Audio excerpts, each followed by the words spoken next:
We talked about this a few months ago, maybe even a couple of years ago. It's been quite a while. It's been a long gestating project. I had 10,000 less subscribers, I think, the last time I talked about it. So this is your frequent reminder to subscribe to the channel for Doctor Who news and stuff. Ages ago, I was sent this parcel from the charity, the children's charity, Living Paintings, who put together a series of Touch to See books to help children who are blind or partially sighted in order to navigate the world around them and access entertainment. It's accessibility needs, for example. You get these Touch to See books, which are Doctor Who themed. There was a crowdfunder years ago from Louis Morehouse, who's a friend of the live stream. We had him on the stream quite a few years ago to talk about the fundraising of the project. And you get these Touch to See books, which are these plastic tactile images. This one, for example, is of a Sontaran and of the third Doctor, played by Jon Pertwee. And you listen to audio narration while you feel your way across the image, and they describe the image so you can get a mind's eye interpretation of what these characters look like. For example, as you're making your way through the third Doctor, you'll say he's got short curly hair. Make your way down, he's got a cape on that billows in the wind behind him, he's got a bow tie, etc, etc. Now, there's been a interesting development in regards to these Living Paintings Touch to See books, because Wave 2 has finally landed at Living Paintings. If you go onto Louis Morehouse's Twitter, Book 2 from Living Paintings has landed, featuring the voices of Sir Derek Jacobi, Peter Davison, Vincent Brimble, Colin Baker, Nabil Shaban, Sophie Aldred, Emma Campbell-Jones, Jonathan Carley, Gemma Redgrave, Christopher Eccleston, and Annette Badland. If you go on the Living Paintings website, livingpaintings.org/books/Doctor Who Part 2, you can listen to an audio clip. So this is aimed for children aged between 7 and 14. And you can listen to an audio clip as well talking about the project. This series of tactile and audio books introduces the world of Doctor Who from the very beginning. We'll journey through time and space and meet each of the Doctors in turn, along with their fiendish alien adversaries. I'm Christopher Eccleston, and I played the 9th Doctor in the newly revived series of Doctor Who when it was relaunched in 2005. And I They got Eccleston! They got Eccleston! played Ace, the companion to the 7th Doctor. I'm Vincent Brimble, and I played Tarpok, who was one of the Silurians, who were an advanced race of reptilian humanoids. I'm Gemma Redgrave, and I play Kate Lethbridge-Stewart, Head of Scientific Research at UNIT. On the planet Varos, prisoners and guards alike are subject to the severest forms of punishment, which are then broadcast to the masses as entertainment. I'm Nabil Shaban, and I played Syl in the stories Vengeance on Varos.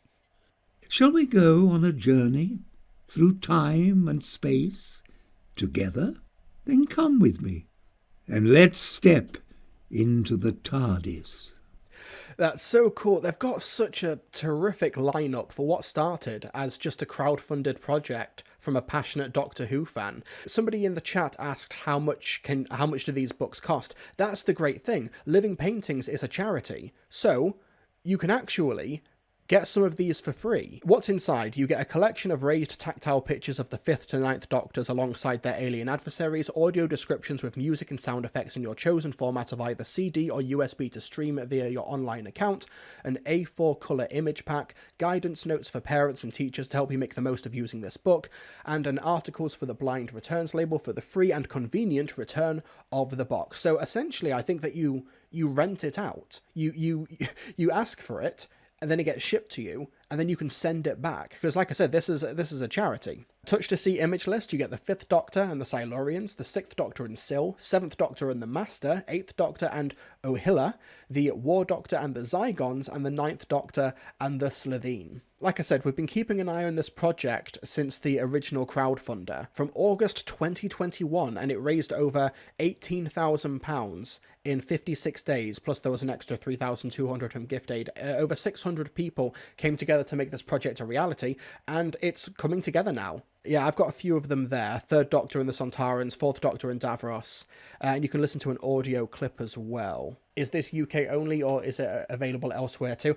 I believe this is only in the UK right now. I imagine that the charity status wouldn't allow them to do like international shipping. But yeah, maybe that can change in the future. I don't know. This is the third and final part of a series of tactile and audio books which introduce the world of Doctor Who from the very beginning. We'll journey through time and space and meet each incarnation of the Doctors with their alien adversaries. Doctor Who Part 3 features the 10th to the 14th Doctors. The scripts are read by past and present Doctor Who actors, including Michelle Gomez, Ellie Warwick, and Patrick O'Kane. You'll get the 10th Doctor and the Weeping Angel, the 11th Doctor and Skaudak, the Ice Warrior, 12th Doctor and Missy, 13th Doctor and Ashad, the Lone Cyberman, the Fugitive Doctor and Paul Condon, the Jadoon. I didn't even know that was the Jadoon's name. So yeah, there may be some more announcements regarding this one. But yeah, so this just like came out of nowhere today. It's kind of good timing that this came out just before I started streaming. So yeah, this is really exciting. It's been so great to see a project like this, like being able to watch and track its progress from nearly 3 years ago when we first had Louis on this live stream. Ironically, it was the same live stream where we had Jonathan Carley being interviewed for his role in The War Doctor Begins with Big Finish, and he's also involved in the project. That's so terrific. Ethan Roberts says, "Hey, Miss Titus, I do a lot of 3D printing and modelling, and I think there are groups who would potentially be interested in making these." Now, obviously, I am not a middleman or a go-between. I'm just a passionate fan who likes to follow this project.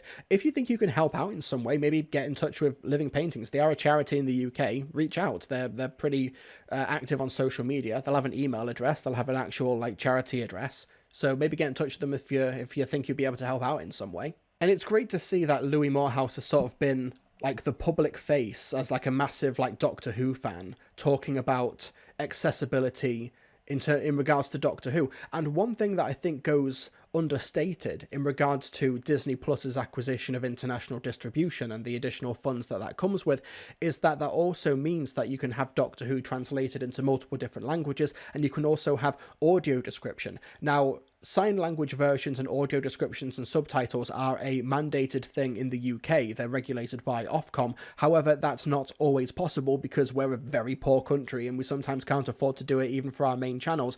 But for example, with Doctor Who on the BBC iPlayer and on Disney Plus, you can watch audio described versions of the episodes. Orange butterfly lands in front of Ruby and she treads on it.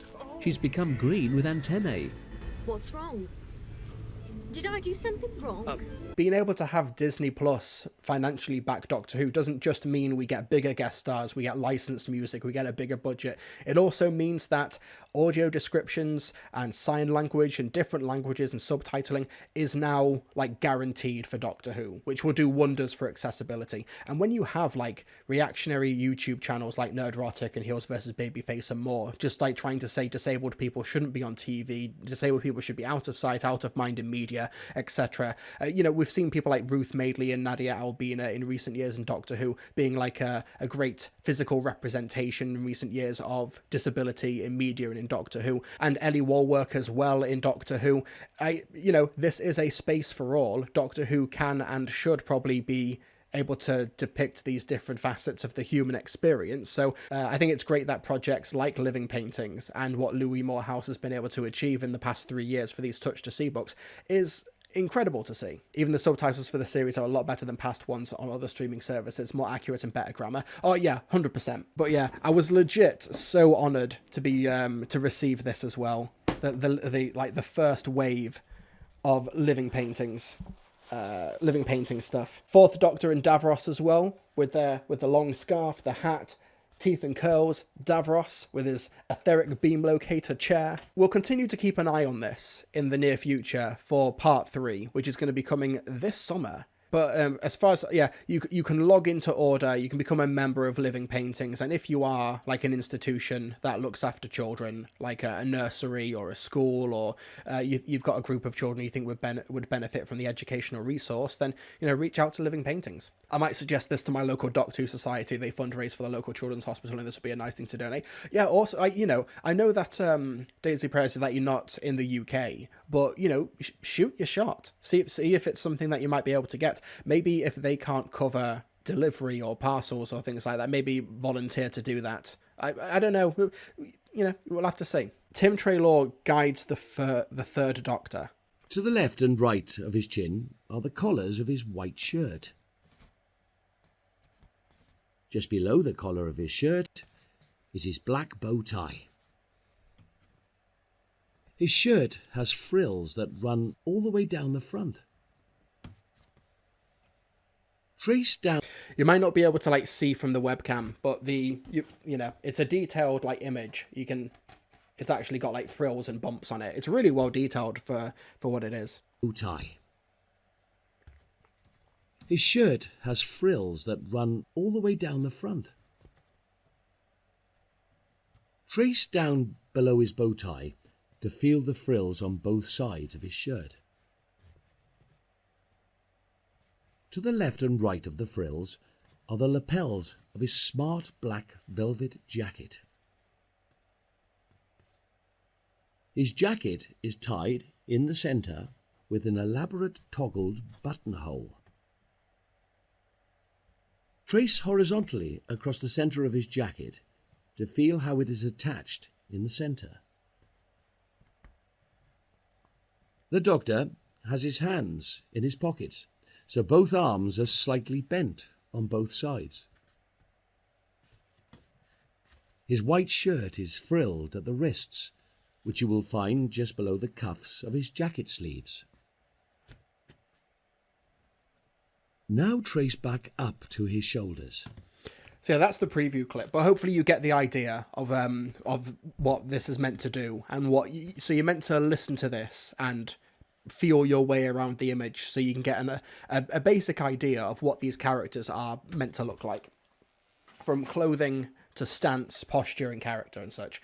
Where can you buy these? Like I said, you can't buy them, but you can set up an account on the Living Paintings charity page, and you might be able to order some depending on it, like if you're a charity organization or an educational establishment. But you can listen to the audio library and you can rent them out, and they send them, I believe that they send them to you, and then you can send them back after you're done with them.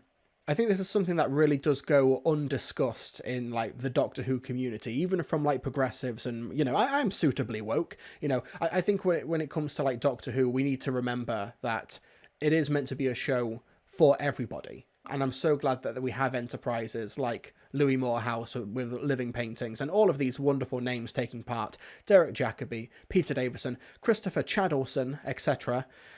Taking part in this enterprise, which started from such humble beginnings and a crowdfunder nearly 3 years ago. Massive props to Louis, friend of the live stream. I hope he's doing well, and I hope his music is going well as well. He's a musician, he's a drummer.